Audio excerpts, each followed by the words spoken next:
Good morning, church. It's Sarah Thompson with you again on a Wednesday morning. And this is Holy Week leading up to Easter Sunday. And what that means is just that we pay attention this week, some of us, on our walk with Jesus, to the events that happened the week before he died. And so I'd like to pay attention to John chapter 13, verses 1 through 5 this morning, and think about some of the insights that we can gather from this, particularly the way that Jesus leads in an upside down fashion. So let's read John 13, 1 through 5.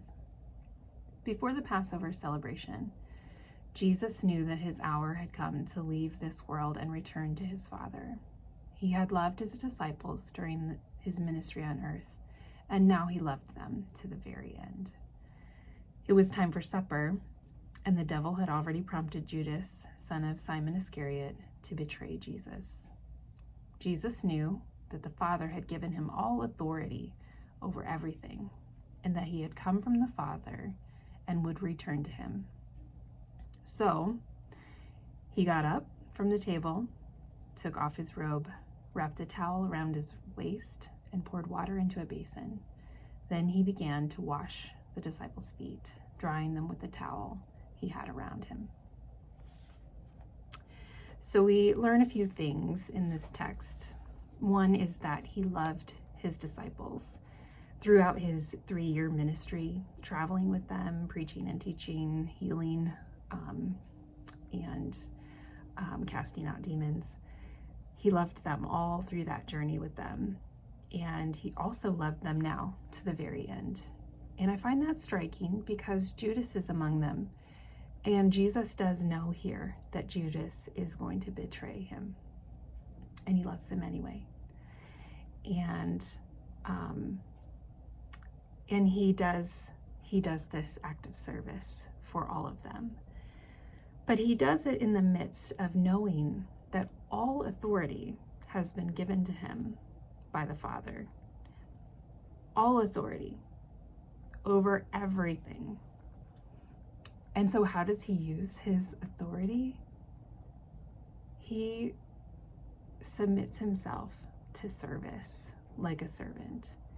And in those days, this act of washing feet was relegated to the servants of the household, to the hired hands, maybe not even the hired hands. It could be someone who is just had that position, that lowly position in service to a family.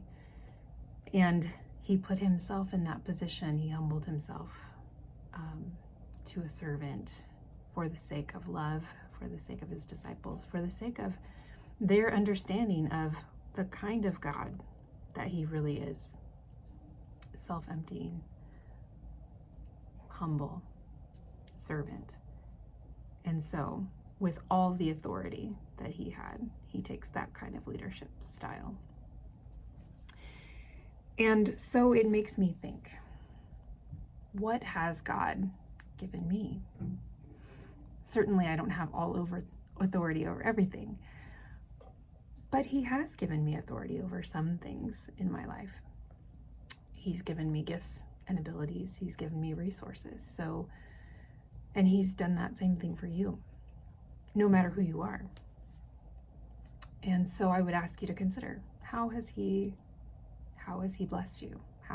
What has he given you in your personality, in your gifts and your resources? What do you have that he's given to you? And how might you be a blessing in service to others today, this week? Maybe as an act of loving God back, you might want to consider how you are doing that already, or even how you want to do that maybe fresh and different this week. So may your love increase, and may you experience his great love for you this week as you become a servant of Jesus. Blessings to you.